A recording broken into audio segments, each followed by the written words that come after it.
Hello everyone. So we'll be starting another series, kind of like a continuation from the 12 disciple series, but we were talking about the females who follow Jesus. And the first female we'll be talking about is Mary Magdalene. So she was one of the most devoted followers of Christ. She's mentioned in all four gospels around 12 times, I suppose. So with Mary, she had a very dark past. So dark that she had 7 demons within her. So she wasn't possessed, she was very possessed. There's not much said how her mental state was, how she was when Christ actually found her, how she was mentally, but all that I know is that she wanted to commit suicide. So the day she was on, I think she was on a mountain over a hill, and then she just saw this dove, and this dove was just like flying across the sky, and then she followed the dove. The dove led her to Christ. The day she was going to end her life was the day that she was reborn. Christ cleansed her from all those demons. And from that day onwards, she was a devoted follower. So everything that she saw the world as complete darkness. So when she followed Christ, she could finally see the light. So Christ saved her from all the demonic spirits or demons that was in her. He saved her and he set her free. Judging from her surname Magdalene, not Dylan, Magdalene, she most likely came from a small town called Magdala. So basically, it's a town that goes along the Sea of Galilee. So basically, that's where all the fishermen were, the boats were, everyone went out for sea. Basically, it was very similar to the fishing villages that the 12 disciples were from. Most of the disciples came from fishing villages, basically. So because most of the disciples were fishermen and they lived in fishing villages like Mary, most likely Jesus came or walked along or through her town either to preach. So I think that's most likely where he actually met Mary when he saved her, basically. So around that time, that town was a residence for Rome, for the Roman rule, basically. And if you're basically under a rule, you most likely would have felt restricted to do certain things, right? Or to believe in certain things. So she, with other disciples, most likely was waiting for the Messiah to save them from these strict rules. So the people of Galilee longed for freedom, and they longed for the Messiah who would rescue them from the Roman rule, just like the other fishing village that was around Galilee. And she herself was waiting for the Messiah to save her. I don't think she realized that he would save her in such a massive way. I felt like she just wanted him to save them from the Roman rule. He saved her from darkness and demons and showed her the light through Christ. So Mary was mentioned several times in the Bible. She was mentioned more than the disciples actually mentioned, which is actually crazy to think. Because if you are mentioned, especially if Jesus mentions you by name, you are very important. Because in the Bible, if you're female, you either be mentioned as she or woman or mother of. The fact that Mary was mentioned by name every single time in the scriptures just shows how important she was. And that whenever the women were mentioned or listed down, Mary Magdalene was always mentioned first. Just like when the disciples are mentioned or listed down, you always see Peter. Peter's name was always mentioned first. Mary was just so important. If you mention first in a group, it either shows how important you are or if you were a leader. It was said in Luke that the women financially supported Jesus' ministry. So most of the women either grew up from wealthy families or they married into a wealthy family. It's not much said where Mary got her wealth from, but she also financially supported the ministry with the other women. And because Jesus saved her from complete darkness and from trauma and from all this hurt, like Jesus healed her from within, she did not mind financially supporting the ministry and traveling with him, not knowing where she would go, not knowing when she would eat, where she would sleep. She just knew that if she can financially support him, she will do so because he literally saved her life.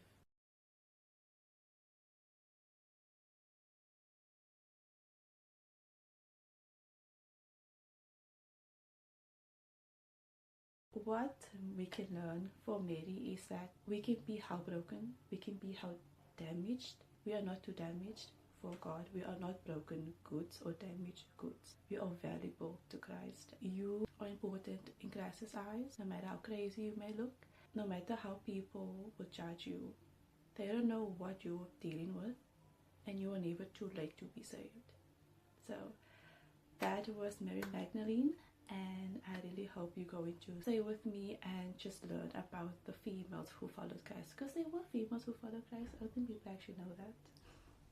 So when an angel told Mary that she will give birth to a son and that he will be the Messiah and that you will be naming him Jesus, I don't know how she actually processed that she can actually have a child, not just any child, but the Messiah.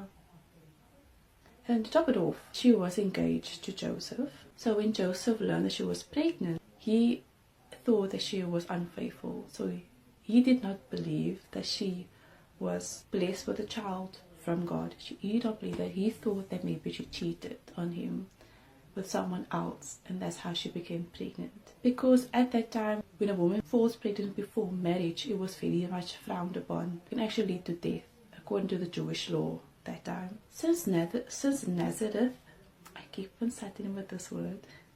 Since Nazareth was a small town, there wasn't a lot of like hotel accommodations or rooms that you can stay in overnight.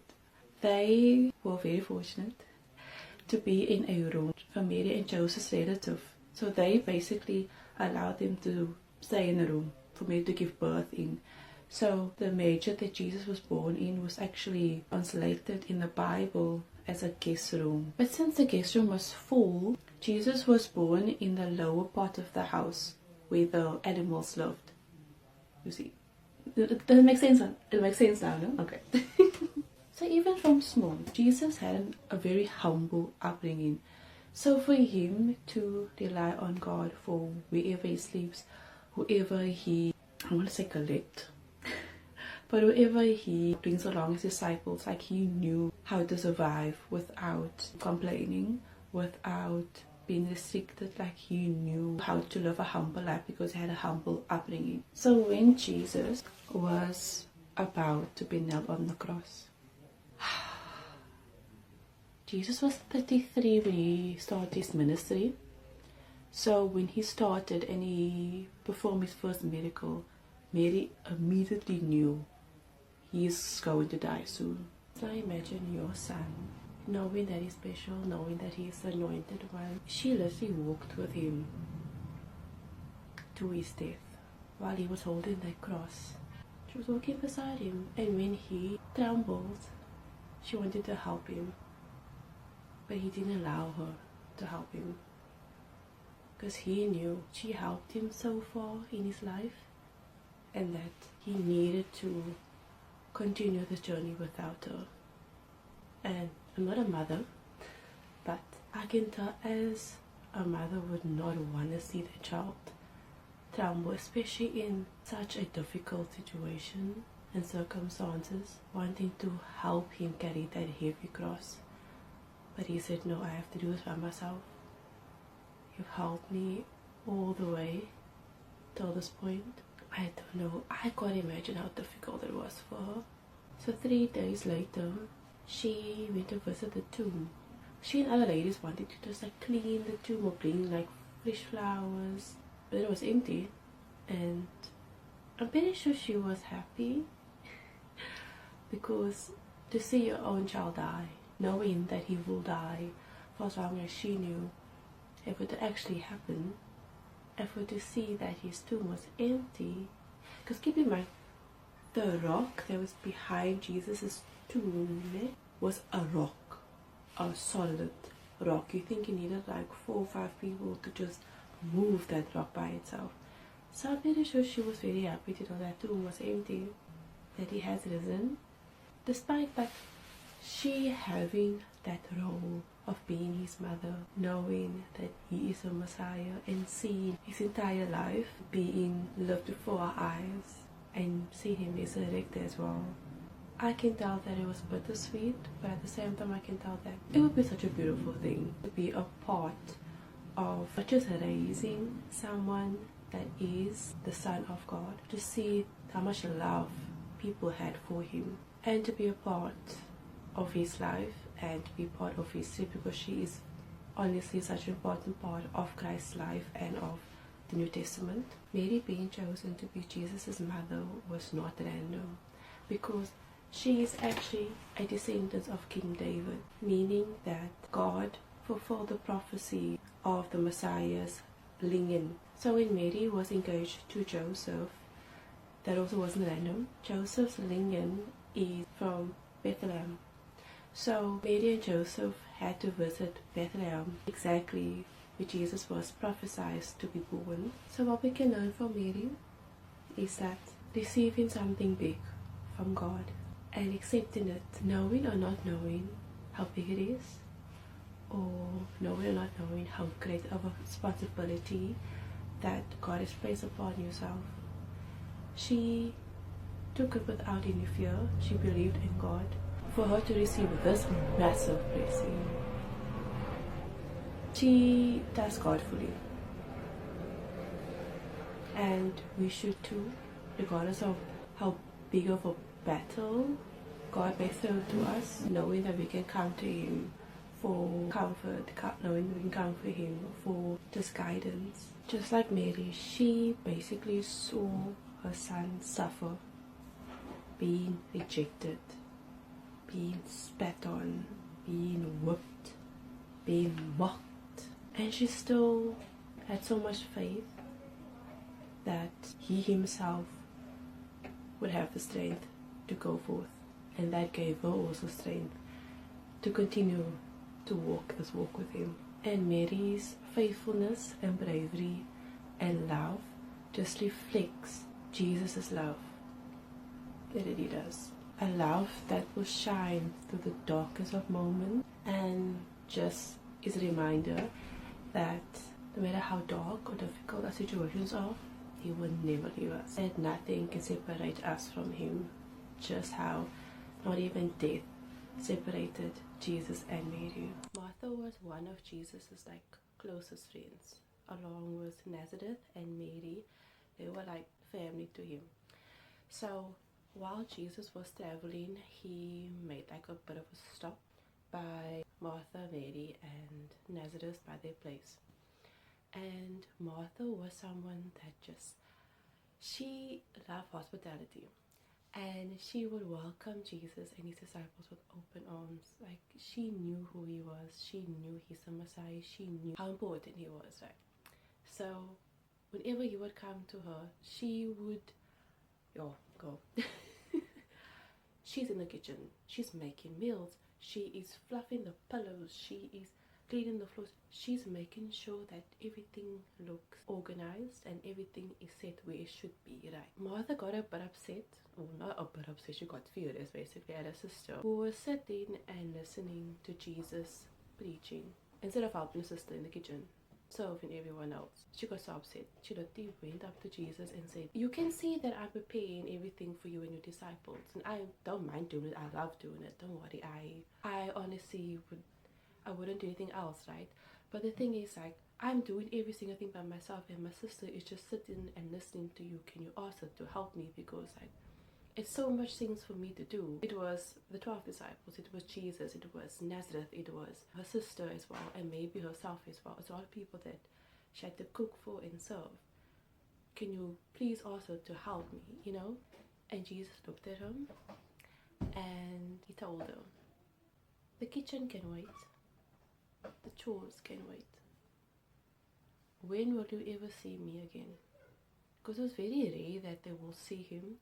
Whenever they do see Him, it was like an occasion, because the thing is, they were very close, man. And Jesus traveled a lot to preach, and when they do see Him, it is a very precious moment whenever they see Him. So Jesus was like, "When are you gonna see me again?" Mary chose the better option of listening to me, because she knows that whatever I say will be valuable to her, and she might not have that chance to listen to me again.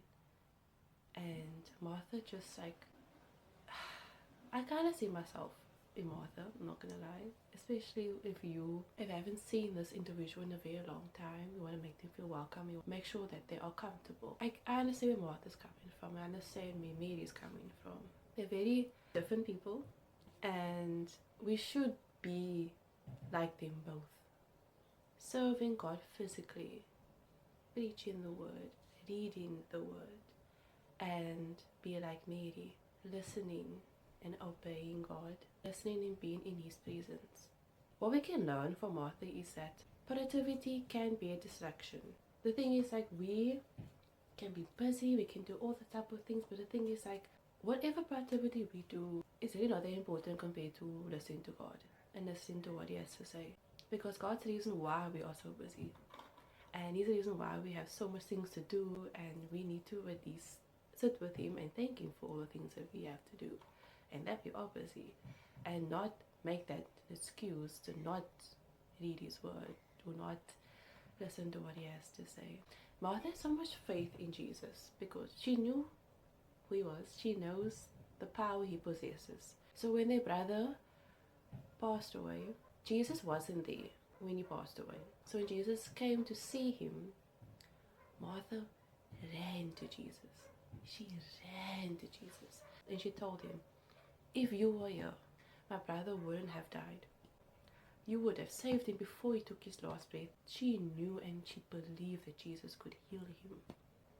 And you have that much faith? Having so much faith that Jesus could heal someone, that was something that Jesus valued more than the food that she served or the hospitality that she, because Jesus welcomed it. He loved that she was doing this, and he appreciated it. But her faith outshined all of that. And that's something that she herself had to learn. That was something that she had to balance, her values and what her sister values. She had to balance it, basically. Serving the Lord physically and being in His presence is also something that she also have to value, and it's something that we should also have a balance in. So Mary of Bethany was a sister of Martha and Lazarus. They all lived basically in one house, and they were very, very close and dear to Jesus. So Mary, the way she would serve Jesus, she would listen to Him while He preaches. She would sit at His feet and be in His presence. That's how she would serve Jesus. Martha, on the other hand, she would physically serve Jesus by preparing meals for Him, providing hospitality. Because whenever Jesus traveled, He always came to Nazareth and Martha and Mary's place because He felt comfort and He felt welcome whenever He was there, because they were like family to Him. So He received different versions of service from Mary and from Martha. So when Martha was busy in the kitchen preparing meals and so on and so forth, what she was doing was good. Jesus loved what she was doing and He appreciated it.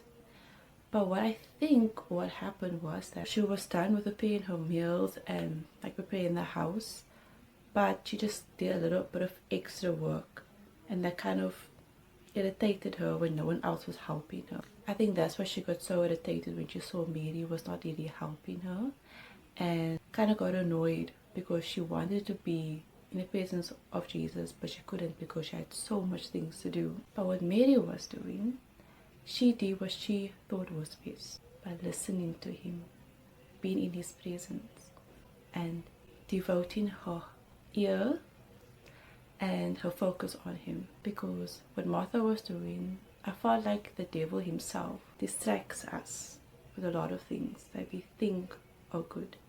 So whenever we are providing our physical service to Jesus, which is reading the Word, sharing the Word with someone, that's like us basically doing like a physical service to Jesus. He takes us with different things, like to thinking that spending the next hour with this person won't be bad, even though we might see that person again. We never know when we will ever spend time with Jesus again. We never know. Tomorrow's not a guarantee. So maybe that's what the devil was doing to Martha, keeping her so busy that she couldn't spend time with Jesus. what Mary was doing. She gave her undevoted attention to Jesus, and she was not distracted. And Jesus appreciates that, because we are so busy in our lives that we forget that providing physical service and just being in the presence of Jesus, basically all that he wants. And it's difficult to have a balance. But in that household, Martha and Mary, it was a balance. So we also should have a balance in our lives, and it is difficult. Some of us can be Martha, some of us can be Mary, but it's difficult to be both. So in that household, it was a balance in the household, but the thing is that was two different individuals. Us as one individual have to balance physical service and just being there with Christ and listening to what he says to us, and not avoiding it, not being distracted. Mary is someone that teaches us that just staying still and listening to what God has to say is also important. What happened before Jesus was crucified? Mary bought expensive perfumes. No, back then, money was very valued, and whatever you purchase with your money, you know that that's like gonna be like your livestock for the next week or so. Mary basically used that funds, purchased expensive perfumes, poured it over Jesus' feet, and instead of rubbing it with a towel or her hands, she rubbed the perfume in with her hair. And that in itself shows her humanity. That shows us that she valued Jesus, because just sacrificing something so precious as perfume, expensive perfumes, and not just that, she basically massaged the perfumes into his feet. And that was kind of like a symbol of her preparing him for his death, which is beautiful. What we can learn from Mary is that slowing down and spending time with God is equally important to physical service, and sacrificing something that is way more than money, which is our time, is something that he does appreciate. So reading your word, spreading the word, just spending time with him, talking to him randomly, praying to him, he appreciates that. He appreciates that the devil might distract us with our busy schedules, but we give time to Jesus, and that's so valuable to him. Joanna was born around the 1st century in Galilee, and she was born in a very privileged Jewish household. She lived under the Roman occupation, where women were just known or told to be quiet and just to be invisible. But she was no ordinary woman. She knew, even though she was privileged, that there was more than just this lavish and rich life. She grew up very intelligent and very curious. She later on met a man named Susanna. He was known as the stewardship of Herod, so this uplifted her status and her role in society and influence in society. But wealth couldn't shield her from physical pain and suffering. But one day she fell very ill, and no physician could cure her. But then she heard about this rabbi that can heal the sick and bring people to life. So she went out to find him so he can hopefully heal her. And when she met him, everything changed. He did not just heal her physically, but spiritually as well. And she became one of the first women to be one of Jesus' female disciples. She left her comfortable home of luxury and riches to follow Jesus, and she, among the other women, also financially supported Jesus' ministry. And this was a massive thing, because women back then were just told to just do household chores or obey your husband and just kind of be in the husband's shadow. So for her to go out of her luxurious lifestyle to follow a teacher and to just financially support him was a massive act that she did, and she really was a massive role model in the society at that time for what she did. She was there when Jesus was crucified, and she stayed with him. She did not leave his side. A lot of people ran away out of fear, but she stood by his side. And Joanna was also one of the women who was by Jesus' tomb. And in the book of Luke, it is said that she was one of the first witnesses to witness Jesus' resurrection. One of her famous stories was when Herod Antipas, the boss of her husband, married his brother's wife, which was an unlawful thing in Jewish tradition, but John the Baptist was strongly against this. So, in response to this, Herod wanted John the Baptist's head cut off, because it was basically disrespecting him and talking back to him, which he did not like. And this is during his daughter's birthday that this all happened. So after the beheading of John the Baptist, Joanna took the head and gave him a proper burial. It is said that Saint Joanna continued to serve in the early Christian community after the resurrection of Jesus. It is also said that she traveled and preached, and some other resources say that she helped and protect the other apostle while they were going through persecution. Now centuries have passed and church is now recognizing the quiet power of female disciples. Although Saint Joanna was mentioned briefly in the gospel, her acts of kindness and bravery shine bright, especially in Eastern Orthodox tradition. She was one of the brave souls who brought spices to Jesus' tomb, and this is also why most of the images of her is showing her with this like spice container. Today she is known as one of the patron saints of discipleship and generosity, and every year there's a feast dedicated to her on the 24th of May. What we can learn from Joanna is that our finance or influence can also strengthen the kingdom of God. And Joanna reminds us that generosity is also a very important part of discipleship. So Susanna only appeared once in the book of Luke, so that makes her one of the most mysterious followers of Jesus. She, among the other female disciples, traveled with Jesus and financially supported him and his ministry. She was known for her quiet strength and devotion to Christ. It was believed that she was a follower of Christ early on, that she witnessed his teaching and the miracles that he created firsthand. So her name, Susanna, comes from the Hebrew word Susanna, that means lily. And normally in scripture, lily symbolizes beauty, purity, and God's care. So unlike Peter and Mary Magdalene, Susanna's story is completely hidden. But yet God preserved her name in scripture. That just shows how important she was to him. Showing faithful service matters, even when it happens behind the scenes. Yet God sees every act of obedience and every sacrifice and every quiet act of service. Susanna teaches us that serving God doesn't always mean at the stand in the spotlight. Sometimes the most impactful ministry happens through faithful generosity and quiet support and consistent obedience. Though her words are not captured in the scriptures, her actions continues to inspire believers for over 2,000 years. Salome or Salome, for what I found, everyone's been pronouncing her name as Salome, so we're gonna call her Salome for today. So yeah, Salome was more than just a midwife. She was also the daughter of King Herod Antipas. That was a leader in Galilee at the time. She basically has this famous story of how she performed a dance for King Herod at his banquet, at this massive party that had governors, officials, and the military commissioners and all the leaders of Galilee. So she was around 12 or 14 years old when she did this dance that was very captivating, and it wasn't an appropriate dance for a minor, that's all I can actually say. But King Herod was so captivated by her performance that he was like, you can have anything your heart desires. I can give you half my kingdom. What do you desire?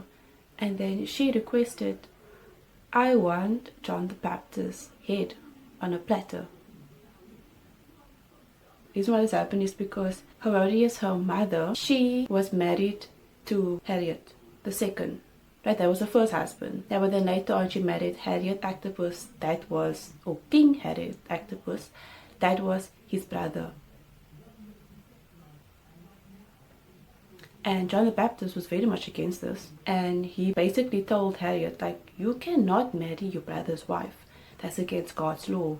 And Herodias didn't like this. She basically had the biggest grudge against John the Baptist and did not like him at all. She did not like that he was telling her what to do or who to marry, even though that is the wrong thing she was doing. She did not like that. And keep in mind, she was a woman of status. She did not really like that he was bold enough to tell her what she was doing was wrong. So basically at this massive birthday banquet of King Harriet, she was thinking, you know what I can actually do? I can ask my daughter to do a dance for King Harriet. And that's what happened. Daughter did the dance. He was so drawn by this dance that he promised her, like, whatever you want, I can give it to you. And then Naomi just stood in silence there. She didn't know what to actually say. I don't know if she went to her mother or mother came up to her, but mother whispered in her ear, request the head of John the Baptist. Because the mother always wanted John the Baptist to be silent, and this was a perfect chance for her to do so through her daughter. So basically, she didn't kill John the Baptist. That is so messed up, girl. To use your own daughter. Bruh. Yeah, she did that. And for someone who doesn't know, John the Baptist was the one who baptized Jesus. He was a very important figure and was actually afraid and confused when Rome actually wanted his head on a, or wanted him dead basically, because he knew that John was a good and holy man, and he also kept him safe because he liked to listen to him, even though he became greatly disturbed every time he heard him. He really promised Salome that he would do whatever heart desired, and that sadly is how John the Baptist died. It was because of jealousy, greed and pride, and I've just been very petty, I have to say. I'm sorry, just being very petty and using your own child to do your dirty work.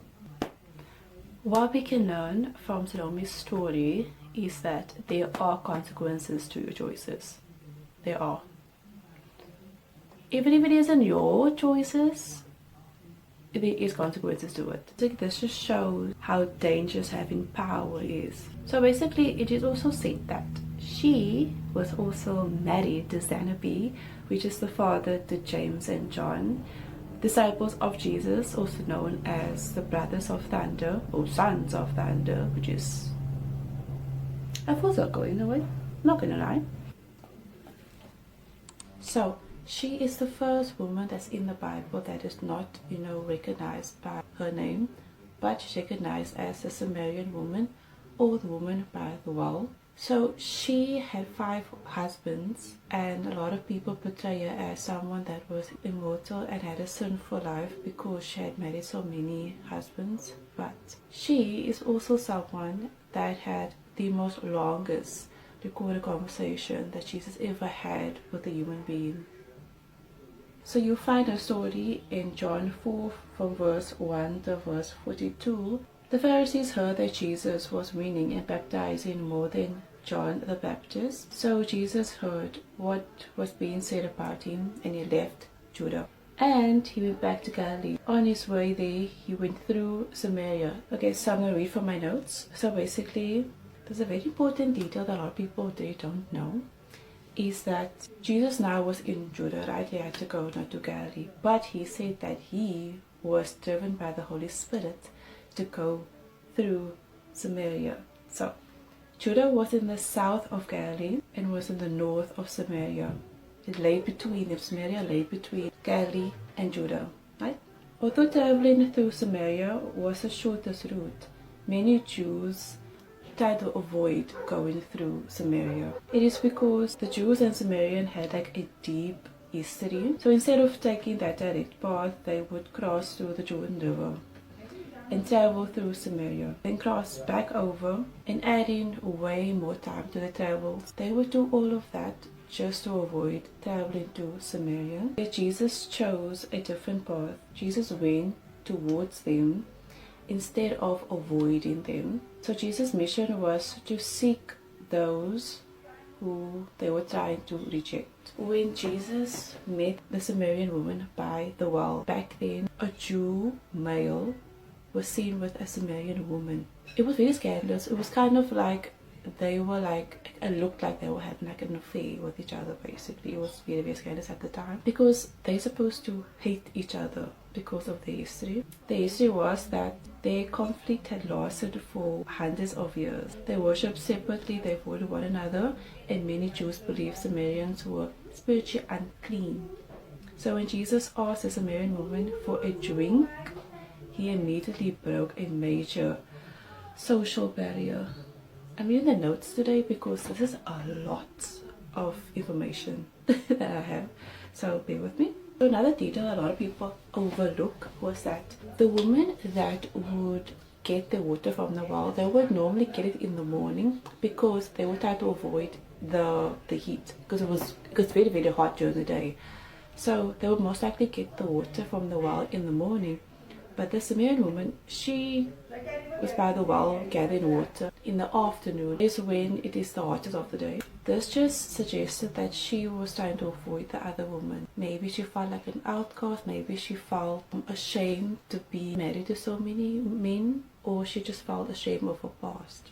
We don't know, but it seemed like she was trying to avoid conversating with the other woman. So when Jesus spoke to the Samaritan woman, he told her, I know you had 5 husbands, and that the man that you're living with is not your husband. Many people immediately assume that she had lived a reckless lifestyle, but the Bible never actually said that. In fact, there's another possibility. In that time, women had very few rights. A husband could divorce his wife, but the wife couldn't simply divorce her husband. If a woman was repeatedly divorced, she often had no choice but to remarry just to survive. Jesus even taught that when a man divorced his wife without a biblical reason, he was making a victim of adultery. So if it's possible this woman wasn't someone who had been repeatedly rejected by her husbands, but maybe she has been the one who was rejected. There's another thing about that time is that woman is not have that much of a say. A husband could divorce the wife if he thought that she was being unfaithful to him. He can divorce her if he sees her with another man. He can divorce her if she did not cook supper, if she did not bathe the children. They can literally divorce a wife if, for whatever reason they thought was good. They can divorce their wives. And for a wife to be now divorced, you felt so much shame, because it looked like you couldn't keep your husband, it looked like you couldn't satisfy your husband, and it was difficult for you to find a new husband because of the heavy burden of being a divorced woman. So when Jesus told her, I know you have 5 husbands, and I know the man you're living with right now is not your husband. That was also a very important thing, because I don't think she told anyone that the man that she was living with was not her husband, because that would also be very scandalous, because you're living with this person but not your husband. You see, so she knew that he was the Messiah, because how would he know that? If she herself was ashamed to tell anyone about it, how would he know that? She told the entire town. This man told me my entire life story, and I believe in just him. He must be the Messiah. She shouted from the rooftop. A woman that was ashamed. She told everyone that this man told me everything that I've ever done. She believed that he was the Messiah, because before he told her her whole life story, she said, only the Messiah will know my life story. So when Jesus told her, she instantly believed. So many people misunderstood her story. Maybe the lesson isn't about how sinful she was.